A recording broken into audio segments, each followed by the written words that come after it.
Pour avoir été au Japon il y a 1 an et demi, on a filmé des projets assez dingues là-bas. Malheureusement, j'ai pas pu faire énormément de vidéos parce que je suis resté qu'une semaine. Je vous invite à aller voir les vidéos d'Eraso à Daikoku. C'était vraiment ouf. Salut les amis! J'espère que vous allez bien. Aujourd'hui, comme vous avez vu au titre et miniature, on se retrouve pour filmer une RX7 complètement folle. On est avec Alex. Comment tu vas, mec? Ça va? Ouais, super toi? Impeccable. Super, magnifique. Bon, cette RX7, si vous suivez un petit peu l'avancement des travaux de notre garage à Montpellier, vous avez pu voir qu'elle était ici. Parce que toi aussi, tu as déménagé à Montpellier. Absolument. Tout comme Claudio, pas encore, mais il est là. Salut, bon appétit. Moi par contre, ça fait depuis septembre que j'habite à Montpellier. Alors, RX7, donc raconte-nous un petit peu déjà l'origine de la voiture quand même. Issu d'une passion profondément ancrée pour les japonaises, on a devant nous ce qu'on appelle une Effini RX7 et pas une Mazda finalement. Donc Effini étant une marque sport luxe des années 90 au Japon. Et donc celle-ci représente un réel import JDM. Donc c'est une voiture qui a réellement été importée du Japon, qui est dans une version spécifique qu'on appelle la Type R Bathurst X, qui a été faite à 777 exemplaires que pour le Japon. Au-delà de ça, du coup, après l'avoir récupérée, évidemment, avec le rêve de faire quelque chose d'assez fou, et on a commencé à faire une très grosse prépa dessus, donc une prépa qui est en cours pour le moment, avec quand même pas mal d'investissements, un bloc qui a la santé, qui a été reconstruit, pas mal d'autres choses, dont un des 32 white body qui existent dans le monde, issus de la marque TCP Magic qui est au Japon. Donc avec un white body qui fait plus 12 cm de large, avec beaucoup d'éléments en carbone qui sont là pour une réelle utilité aérodynamique. Parce que, pour ceux qui ne connaissent pas, ton pseudo sur Instagram, et de toute façon on le verra juste ici, c'est The Tsukuba Project. Absolument. Pourquoi Tsukuba? Tsukuba parce que c'est un circuit de référence pour les passionnés de japonaises. C'est vraiment un circuit qui est référencé comme étant un des principaux sur lesquels les Japonais vont courir en termes de time attack, donc de course contre le chrono là-bas.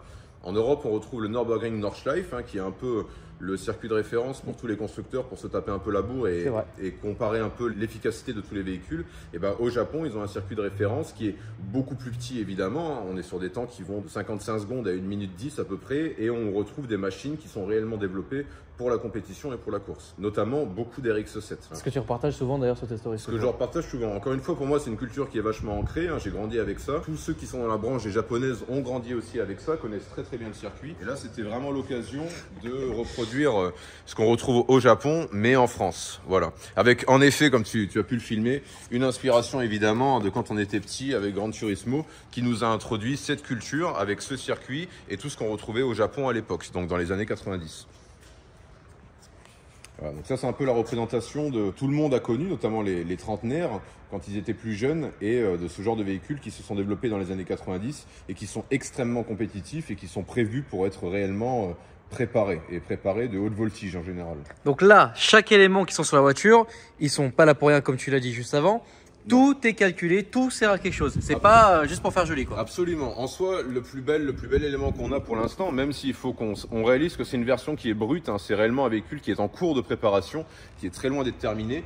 Mais les premiers éléments, comme ce white body par exemple, sont des éléments qui ont une réelle efficience aérodynamique. Donc avec une gestion des flux qui est travaillée, avec un appui aérodynamique qui est travaillé. Et en tout cas sur la partie avant et centrale. Maintenant, pour tout ce qui va être partie arrière, il va falloir un complément d'aéro et c'est pour ça qu'on a développé un aileron et c'est pour ça qu'on va développer toute une structure arrière avec un shark fin pour avoir réellement un aéro qui sera homogène en plus d'un fond plat. Le fond plat est extrêmement important pour plaquer une voiture au sol avec l'effet de sol. Donc voilà, là c'est réellement un développement aérodynamique en plus d'un gros développement moteur sur une base de véhicule qui déjà est très compétitif.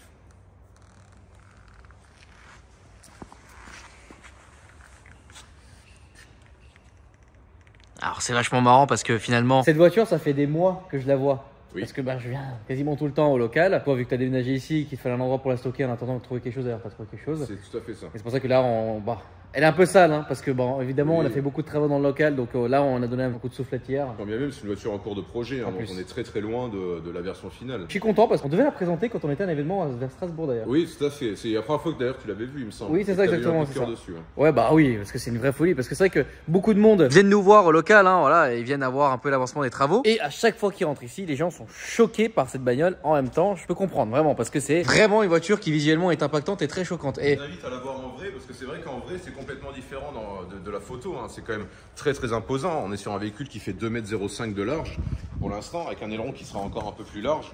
Donc c'est vrai qu'en vrai c'est vraiment très imposant. Donc j'invite tout le monde à venir la voir pour qu'on en parle ou quoi que ce soit. C'est un vrai sujet de discussion cette voiture. avant ça, tu avais une MX5 d'ailleurs. Avant ça, j'avais une Mazda Enos. Donc la Enos, c'était la MX-5 japonaise. Donc c'était un import Japon aussi, ouais. Il faut savoir que j'ai eu à peu près une vingtaine de véhicules japonais depuis que je suis petit. Et passé la trentaine, je voulais vraiment partir sur une des plus grosses qui existent. Et je voulais une pure propu très efficace avec un moteur qui était un peu comme moi, on va dire très différent. Et c'est pour ça que je suis parti sur le rotatif qui est donc directement assemblé dans les RX-7 en centrale avant et qui fait de cette voiture-là un véhicule qui est vraiment compétitif et qui est axé pour la course et pour le chrono. Ouais. En parlant de ça, il nous faut donc une prépa moteur. Oui, tout à fait. Est-ce que tu peux un peu nous en parler? Oui, bien sûr. Alors déjà, le moteur d'origine, c'est quoi? Alors le moteur d'origine, donc c'est ce qu'on appelle un 13B REW. Donc c'est un birotor biturbo d'origine qui développe 280 chevaux. Birotor. Donc c'est un birotor, tout à fait. Donc c'est un moteur rotatif. Oui. Donc il y en a quand même assez peu en France. C'est une culture qui est quand même mal développée, sachant qu'on a du mal à se fournir les pièces, que ça coûte très cher, qu'il y a une culture qui est pas terrible. Il faut vraiment sonder et creuser pour aller chercher la fiabilité de ce genre de moteur. Donc de base, on a un 13B REW qui développait 280 chevaux. Maintenant, donc le bloc a été ouvert, donc reconstruit, amélioré avec des portings, donc des admissions d'air et échappements qui ont été agrandis à l'intérieur pour une meilleure circulation de l'air et pour qu'il y ait plus de souffle dans le moteur. Donc il faut savoir que tout ce qui va être bloc en fait a été vraiment reconstruit, qu'il a vraiment la santé. Maintenant, on a posé un calculateur par-dessus, il y a eu des réglages, il y a eu un mapping. Et malheureusement, j'espère que c'est le hasard qui a fait ça, mais après une pleine charge, directement après le mapping qui a déjà coûté très cher, on a perdu le turbo frontal. Donc on a eu une casse du turbo frontal de l'ailette, ce qui fait que maintenant on va enlever le biturbo et qu'on va mettre un single, ce qui est vraiment préconisé pour ce genre de véhicule, pour attaquer en compétition. Derrière cette paire de filtres qu'on voit et qui ne seront plus là maintenant, on aura un gros single turbo qui alimentera donc le vehicle avec tout un périphérique associé, donc tout ce qui va être carburant, refroidissement qui sera relocalisé vers l'arrière et on devrait sortir à peu près entre 550 et 600 chevaux. En tout cas, c'est ce qu'on espère. Pour quel poids? Pour à peu près une tonne 1. Final pour une tonne. Donc, tu vas me manger? Oui. Dans la logique, oui. Salut! Tu vois, il y a beaucoup de gens qui... C'est ce que j'expliquais justement là, c'est qu'il y a pas mal de monde qui passe et qui... C'est vachement agréable d'ailleurs. Oui, c'est vrai que c'est cool, ouais. Bah, j'ai hâte que le garage soit ouvert, tout le monde pourra venir, ça sera la fête. Exactement, ça sera vraiment génial ici. L'expérience humaine, encore une fois, est la meilleure en la passion auto. C'est cool de rencontrer les gens. Bah, c'est vrai que c'est une passion qui est vraiment agréable parce que tu es, par exemple, toi une japonaise, moi des américaines, bon, il y a aussi la RSF, mais c'est vrai que peu importe le véhicule que tu as, en fait, la passion, elle est vraiment réunie. Et ça, c'est vraiment génial. Ça va? Pas en train de filer ou quoi? Si. Mais vas-y, viens, c'est pas grave. Moi, je suis resté à ce que tu allais manger. J'accepte pas ça. Dans la logique, oui. Bah oui, bien sûr. En fait, ce qui est important de comprendre avec ce genre de véhicule-là, c'est qu'au-delà d'une préparation moteur, c'est bien d'avoir des chevaux. Mais au-delà de ça, il faut réellement... En fait, c'est très loin d'être une prépa normale, une prépa classique. C'est pour ça que ça prend beaucoup de temps, parce qu'il faut une homogénéité au niveau de la voiture. Au-delà d'un moteur qui est très performant, il faut en plus que ça puisse passer. Parce que c'est pas une voiture de drift. C'est pas fait pour être mis en travers. Moi, l'intérêt, c'est que ça colle. Et pour que ça colle, il faut en plus d'un moteur. Bah, tu demandes aux écolos. Hein? Ils vont t'expliquer les écolos. Ils vont être contents, les écolos. Ah oui, non, mais tu mets de la colle sur les pneus, t'inquiète pas, ça va bien coller. Ils vont me sponsoriser pour mon huile que je brûle à longueur de journée. Il faut comprendre que l'aéro est très très important. C'est pour ça qu'on a énormément d'appendices aérodynamiques. C'est pour ça qu'on aura un fond plat pour créer un effet de sol. C'est pour ça qu'on a un aileron qui est énorme et qui a mis plus d'1 an à être développé. Et c'est pour ça que la voiture prend beaucoup de temps et qu'elle sera vraiment compétitive peut-être d'ici 6 mois, 1 an ou quelque chose comme ça. Parce qu'il faut que toutes les pièces soient réunies pour former un ensemble cohérent. C'est ça qui prend beaucoup de temps en fait. Donc il faut un aéro, il faut un moteur et en plus il faut un châssis. Il faut vraiment que tout soit bien rotulé, il faut qu'on ait du renfort en bas, il faut que les suspensions au bout d'un moment vont partir, même si on est sur un très très bon setup de suspension actuellement. Ça t'es sur Air en plus. Pour l'instant on est sur du Prasis Japan. Alors c'est un peu particulier parce que c'est des coilovers qui sont réellement typés course avec une Air Cup en plus. Mais on partira sur du KW Club Sport derrière pour avoir vraiment quelque chose de mécanique et adapté réellement au circuit. Derrière ça, il ne faut pas oublier qu'on aura l'arsautage qui va être réalisé, donc qui est une norme FIA et puis on ne sait jamais, tu as vite fait de te retourner. L'aileron, le baquet, tout ce qui va être en norme de sécurité, voilà, donc ça prend un peu de temps, mais finalement à la fin on aura quelque chose très proche de la culture au Japon qui sera réellement extrêmement compétitif et qui, oui, malheureusement pour toi Alex, risque fortement de mettre une petite soufflette à tes 2 tonnes et quelques d'Audi qui sont là. De toute façon, ça c'est vraiment pas fait pour les virages. Et c'est ça. Par contre sur l'autoroute c'était un billard. Non, bah après je dis ça pour rigoler. C'est 2 cultures différentes. On fera un drag race. C'est le seul truc où je vais gagner. Et encore. Et encore. Non mais vraiment très content. Et donc les jantes, pareil, il y a quelque chose. Les jantes seront amenées à être évoluées. Pour l'instant, en fait, je voulais vraiment avoir quelque chose de très culturel, de très japonais. Donc c'est pour ça qu'on retrouve des SSR Formula Aerospock devant. Jantes qui sont encore fabriquées pour casser un peu le mythe. J'avais dit une connerie à l'époque. Et derrière, on retrouve des Masters et Saint 3P. Donc ça, c'est des gens qui sont directement importés du Japon et qui sont représentatifs de cette culture-là. Pour autant, pour vraiment faire de l'attaque et faire du chrono, on partira sur de la Volcraze ou quelque chose de plus léger et de plus renforcé derrière. Mais là, on a déjà une très belle ébauche de ce qu'on retrouve au Japon. Évidemment, à la fin, tout sera peint de la même couleur, etc. Non, alors à la fin, c'est ça qui va être très bien, c'est qu'on verra justement avec Claudio de Bellecroix Cars et toute la carrosserie, on va la recouvrir de carbone pour avoir un carbone intégral apparent avec en esthétique un petit peu de la feuille d'or qui sera plongée dedans avant de mettre une livrée complète sur la voiture. Donc au-delà de réaliser un véhicule qui sera extrêmement compétitif, au-delà de ça, moi je veux quelque chose qui visuellement sera parfait pour que je puisse prendre ma retraite et l'avoir au milieu du salon sans que ça fasse dégueulasse, tu vois. Vraie œuvre d'art mais compétitive. Le mec, c'est Gran Torino, quoi. Oui, c'est un peu ça. Ouais, c'est un peu ça. On n'a qu'une vie et je pense qu'il est extrêmement important pour chacun de pouvoir réaliser ses projets comme on le veut. Et moi, mon rêve depuis que je suis petit, c'était réellement de concevoir une vraie machine qui venait du Japon et de représenter leur culture en faisant quelque chose de dément, en y mettant tout mon cœur et toute mon âme. Et c'est ce qu'on est en train de faire. Clairement. Moi, j'ai rien à dire là-dessus. C'est vraiment un des projets les plus ouf que j'ai vu. Et pire, c'est de se dire que, bah les gars, vous aimez? C'est français. Dans la logique, oui, c'est français. Non, mais la prépa, tu vois, c'est marrant. Ça me fait un peu mal au cœur parce que c'est vrai qu'on a du mal à s'approprier cette culture-là en France parce que le rotatif, malheureusement, les pièces ne se trouvent pas en Europe où c'est compliqué. Du coup, ça coûte très cher. C'est ça qui fout la merde en fait. C'est que les douanes coûtent très cher, c'est que les pièces coûtent très cher, c'est que l'export coûte très cher. Du coup, ça coûte très cher. Ouais, c'est tout court, ouais. Mais c'est chiant. Dans la finalité, cette voiture, tu l'amèneras au Japon.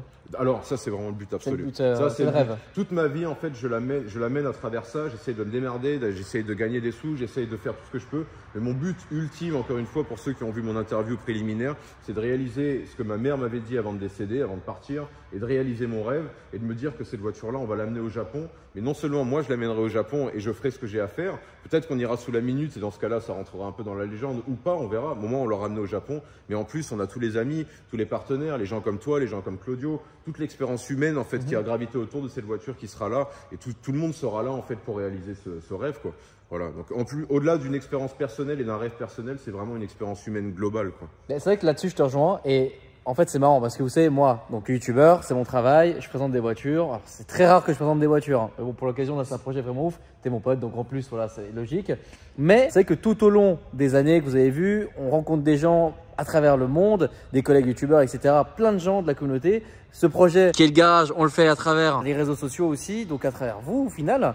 Et c'est vrai que toi, tout ton réseau social, donc Tsukuba Project, tu l'as axé autour de ta voiture. C'est-à-dire que toutes les rencontres que tu as fait jusqu'à aujourd'hui, jusqu'à être là devant moi, là, ici, c'est ça, c'est que Instagram, que les réseaux sociaux et que ta voiture en fait. Et juste parce que j'ai eu le souhait de le partager en fait. De base, moi j'ai créé la voiture et je me suis battu pendant des années. Il y en a qui le savent, il y en a qui me suivent depuis le début, hein, qui ont été là depuis 3 ans et demi.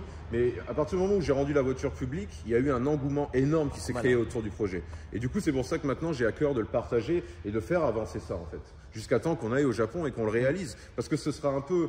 C'est un peu comme si on réalisait le rêve de milliers de gens qui ont joué à Gran Turismo, de gens qui ont aimé ce genre de voiture, qui ont aimé les années 90 et tout. Et le jour où on le fera, je sais qu'il y aura beaucoup de monde qui sera content. Ah franchement, j'espère qu'un jour on le fera et qu'on... De toute façon, tu sais très bien... n'espère pas, on le fera, c'est une certitude. Ah bah s'il l'a dit, ça, on le fera. Sûr et certain. Okay, il faut bien le noter. Encore une fois, c'est pas un rêve à la con ou quoi que ce soit. C'est un rêve qui est viscéral. On le fera d'une manière ou d'une autre. Moi, je me battrai pour amener cette voiture là-bas. Là-bas, j'ai déjà des contacts, j'ai des Japonais qui sont au courant. Évidemment, tout le monde se connaît, surtout dans la TCP Magic Family, on va dire, avec ce genre de préparation. Donc on le fera. C'est juste une question de temps et de finances, évidemment. Les sponsors sont les bienvenus, c'est toujours pareil. Mais d'une manière ou d'une autre, on le fera. Moi, c'est le but de ma vie. Et la seule chose qui m'arrêtera, ce sera de décéder, quoi. Donc non, on le fera avant ça. Bon, voilà. Franchement, je pense que c'est un très bon mot de fin parce que franchement, c'est incroyable. Sur ma chaîne, j'ai déjà filmé quelques projets japonais assez fous comme Hugo qui est à côté de Bordeaux, qui fait une V12 dans une Supra. Il a mis le moteur d'une Century V12 dans une Supra MK3. Ça, c'est des génies. Moi, j'adore. Incroyable. Voilà. Incroyable. Va falloir que je retourne à Bordeaux filmer ça. Et je vais venir avec toi parce que putain, il m'intéresse le type. Bah ouais, c'est bon. Après, lui, projets familiaux qui font que ça retarde, etc. Mais c'est comme ça. Ouais, c'est toujours comme ça. On peut pas toujours avoir le temps, l'argent, etc. On a une vie tous à gérer, donc voilà. Un travail, etc. Et le tout, c'est de l'avoir au fond de soi et d'avoir la vision et de se dire qu'on va le faire. Ça, c'est hyper important. Ah bah putain, c'est pas moi qui va dire ça ici. Hein. Putain, voilà, c'est exactement ça. Je suis tout à fait d'accord. Bon, bah écoutez les amis, j'espère que vous avez vraiment kiffé ce petit contenu. Alors on n'a pas forcément montré l'intérieur que ce soit parce que déjà t'as pas les clés sur toi. Déjà j'ai pas les clés Et sur en moi. plus elle roule pas forcément. Donc Voilà. voilà. Enfin elle roule mais c'est pas. Elle roule mais avec un turbo en carafe pour l'instant on évite. Pas très intéressant. Voilà. Donc de toute façon on vous la refilmera la voiture. D'ailleurs je me suis toujours posé une question parce que je fais toujours tes photos sans capot. T'as un capot ou t'as pas de capot en fait? Alors le capot en fait d'origine si tu veux, on s'en fout royalement. Le capot que j'aimerais c'est un capot qui coûte très cher. C'est les capots qui sont développés pour le time attack avec de la feuille d'or en dessous. Okay. Donc soit on va le réaliser nous-mêmes sur mesure en faisant quelque chose de bien et d'homogène par rapport au projet, soit je vais importer directement un capot qui vient du Japon. Par contre ce serait bien d'avoir 6000 balles pour me payer juste un morceau d'alu. Ah oui d'accord ouais. Voilà. Putain c'est relou ouais. Oui, c'est un peu cher. C'est le prix d'une manière. Ça va venir, voilà. Ouais. Bon, si vous avez kiffé la vidéo, n'hésitez pas à la liker, à vous abonner, à commenter. Et nous on vous dit à la prochaine pour de nouvelles aventures. Salut!